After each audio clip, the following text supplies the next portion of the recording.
everybody. Well, I have Nick here with me today, and it is December 2nd. We were talking about Christmas. Christmas, yes. And what does it mean? Today's December 2nd, so that means there's 23 more days till Christmas. 23 more days till Christmas, yes, and we're excited about that. Well, we have our Advent blocks that we are working through to count down all of the days till Christmas and count down all of the steps to God's love story, God's Christmas story, right? So, we have how it all began yesterday, and today we are going to look at block number 2.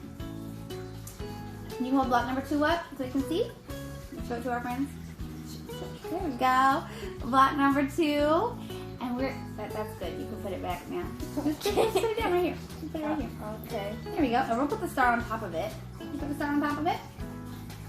Ooh. Yeah. And then we will flip it over when it comes time to see the message. All right? So, December 2nd. God starts over. Let's see. After Adam and Eve had left the garden, time passed, and many people filled the earth. But the earth they lived on wasn't like the Garden of Eden that God had made for Adam and Eve. It was a tough earth with death and sadness and tears. And the people were tough too. They didn't care for each other very well. In fact, they were downright mean, and they didn't care about God either. Can you believe it? Can't believe it. But God was still there, watching and waiting. God was getting ready to make the wrong things right and the dark things light. He started with a man named Noah. Remember the story of Noah? Oh, yeah. Okay. So unlike everyone else in those days, God was with Noah. So when God had something to say, Noah listened. Noah, God said, "It breaks my heart to see how mean and hateful everyone is being to each other. With all this hate, I can't come to be with my people. So I'm sending a storm to wash away all of the hate. I'm going to start over.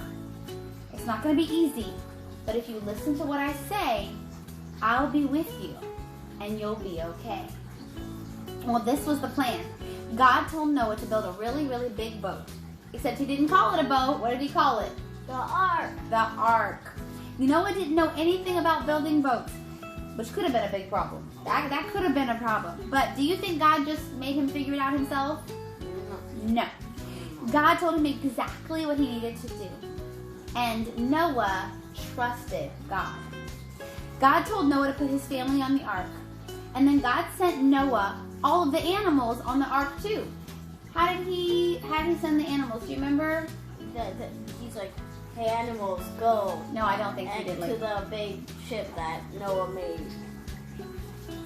Well, we don't really know how God sent the animals, but we do know that God sent them. Noah didn't have to go get them. God sent them. God provided for everything that Noah was going to need. And God had the animals come 2 by 2, so they would come in families. And just like Noah's family, right? God had Noah's family there to also save. And God had all of the animals, and God had Noah's family, and then God had a special covenant with Noah's family. And he said, "If you trust in me, I will provide for you. I will protect you." He said, "I will, that'll be my covenant." That means a special promise. Have you ever heard the word covenant? Covenant, it means special promise. Yep. So after Noah got all of the animals and all of his family on the ark, he waited.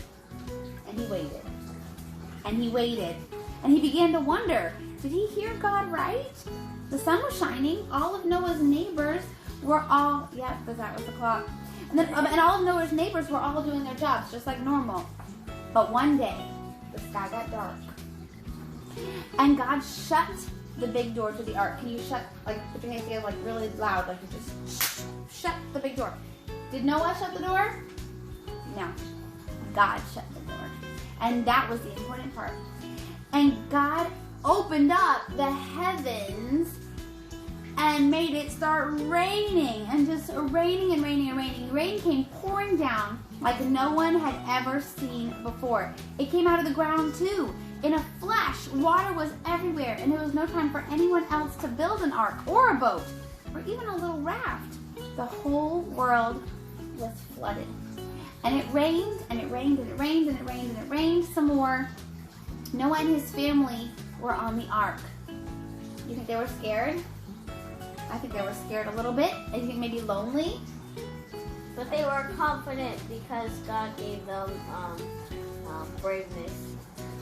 God made them brave because God had given them a covenant, right? His promise.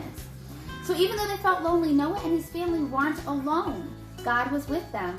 For 40 long days and 40 long nights, God kept the ark floating safely on the water. Noah had almost lost track of the days, but then one day, the sun came back. It didn't rain forever, did it? The sun came back, and some days later, Noah sent out a dove. And after a couple tries, the dove came back with a leaf. Why is that a big deal? The dove came back with a leaf. Because the flood destroyed everything, and so it just got unflooded. So that means the bird found the tree. That's very good. See, leaves grow on branches, and branches go on trees, and trees grow in solid ground, not in water. So that means that the flood waters were going away. And soon enough, God guided Noah's ark to a little patch of land on top of a mountain. And did Noah open the door back up again? No. Remember, Noah wasn't the one that closed the door. God did. So Noah had to wait and trust and be patient and trust some more and wait some more. And then God opened the door for the ark back up again. God opened the door back up, and Noah's whole family came out. They were so happy to be on dry land again, away from those stinky animals. Goodness. But God was faithful to Noah, wasn't he? And all the animals were safe too. Just like God had promised. Everything was exactly like God had said it was going to be. God was faithful to Noah, even when it was hard, even when it rained, for 40 days straight. Even when Noah had to wait and wait and wait and wait. Was Noah by himself? God was with him, wasn't he? And God had started over, just like he had promised. And Noah thanked God for rescuing him and his family. But he also knew that this new beginning wouldn't be enough. God knew Noah wasn't perfect, and the new beginning would go bad again pretty soon. God had cleaned the earth of sin. Well, you know what? God sent a promise for Noah. You want to turn our number 2 over? Turn our number 2 so we can see what the promise was. God sent the promise. He said, you know what? It might get rough. It might turn pretty bad. But I promise I'm never going to wash away the whole world again. I'm never going to just have to wash away all the hate again. I'm going to make a way. I'm going to make a way. See, God knew that there was going to have to be another way to wash away the sin, a bigger way to wash away the sin. But in the meantime, he sent a rainbow for us to remember that he was still working on it, right? That we don't ever have to be scared of God keeping his promise. He's always going to keep his promise to us. Just like he kept his promise for Noah, right? Exactly. God had cleaned the earth of sin the first time. There was still sin in Noah's heart a little bit. God knew he was going to have to clean all the sin away. Again, a big way. Even after the flood, God couldn't get too close to his people. But Noah and his family began to hope and to pray. God, will you come back to stay? What do you think? Amazing. I can't wait to see what's going to happen. We're going to put our star right here on God's promise with our rainbow to remind us that even when God seems far away, he's never too far away to stay. Can't wait to see what happens tomorrow. Bye, everybody.